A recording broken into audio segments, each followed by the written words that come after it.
On this video, we're going to be setting up some bee traps to try to catch swarms when bee season comes in about 3 or 4 weeks. We've been doing a lot of prep work, so we're going to go hang these up in some trees. And I'm going to flip the camera around and show you what all we've done. Here we go. All right, so here's the traps. This year, we started tagging our boxes. So this is trap 4, trap 7, trap 5. So we can keep tabs of like where they're at, which one's catching swarms, which one's not. And also this year, we started using these circular disc entrance things here. And I think it's gonna be really great because we won't have to use wood or duct tape to close them whenever we go to lower the traps. So that's allow all the bees to go in. And then when we're ready to move them, take them down. That's the ventilation.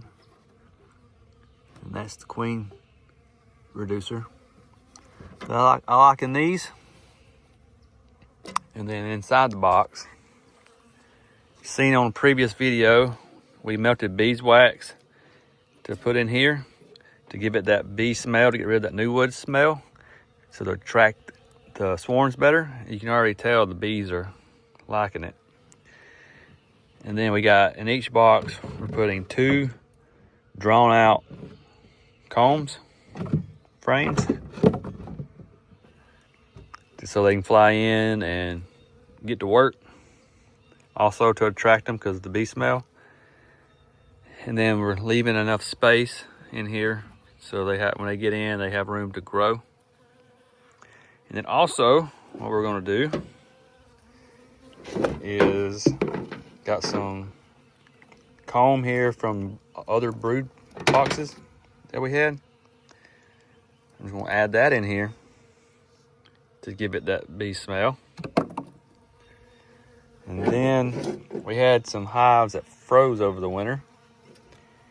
I'm gonna add some of these in here. So all of this is to help try to attract the bees to this trap. And then in a couple of weeks, we'll come back in and put some lure in here. And this is lemongrass oil, so we'll put on some Q-tips or a cotton ball and put that in there. And then we also got some Swarm Commander, so we'll use either one of them too. So that's what we're gonna do. Let's get to it. That was a little difficult to do by yourself. I'll try to get the next one on film. But I pulled the truck up next to the tree, stood up there, and screwed it into the tree with a bolt. And then right here's our apiary. And then down there's the nursing apiary. Get ready to hand me that drill. Jojo, I'm afraid. There's a Joe's down there. And he's doing bees. If that falls on him, they're dead. Oh, can we get the ball? I saved that. So we got this thing hung facing east. Got a clear path of flight. We're in the shade. And it looks good. It looks good. Yeah, it does. Next video, switch off. What? See you on the next video. That thing, what do? And that's where the bee flies in. And then you shut it off with that other end with the hose poked in it, so you can take it down and go put it in your bee boxes. Our bee boxes are way over there. So, say sad song, Minecraft. Don't, hey, Gus, just back up a little bit. We are hanging trap number 8. We already hung 3 slabs. Right, Daddy? Yes, we've hung 2 others. And in no significant order. Just randomly grabbing them. And this is our 4th slab. I don't know. We're here at the edge of the wood. Facing east, clear line of sight. We're on the edge of a tree line. Yep. Got it tilted a little bit so water don't go in. Let's go to the next one. Yay! Those Joes are trying to stop thinking about the...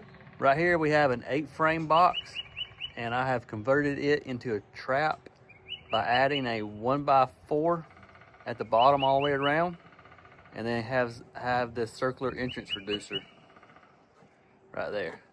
And that's so whenever the new swarms come in, they start falling in this hole. That gives them room to build up in there before they work up into the frame. And I got 2 frames and then some dead bees and some brood comb. We're about to put this one in an easy spot. So now we're in our pig weaning pen. Whenever we bring baby piglets in, we put them in here for a few weeks, let them get used to us, feed them, give them some milk, get them to where we can call them up, and then we send them out on pasture, make them easier to work with. So here is their shelter, and this is where I'm putting a box. It's facing south. It's on the edge of a tree line. It's facing south. I would like to face it east, but it's just the way it is. I'll see how this one does. It's not as high as I'd like it, but where I'm trying to place these boxes are in places that we're primarily traveling to, so we can easily monitor them. We don't want to be putting them out of the way. Like the last one you just saw us do, that was near our chicken brooder. The first one was near our other apiary, and then the second one was beside our driveway. So I'm putting these where we can easily monitor them to see if any bees go inside. So this is a place where we'll be going every morning. So we'll see what happens. It's trap 2. Got number 6 hung at the barn. Apiary's right there. I just hung another one right there. They're taking the dead bees out. Are they setting up shop in it? They shouldn't be swarming right now. What does it look Every so often I see one come out with a dead bee. What does it look like when you take the top off? Why don't you take the top off a little bit until we come back? There we go. There's another one.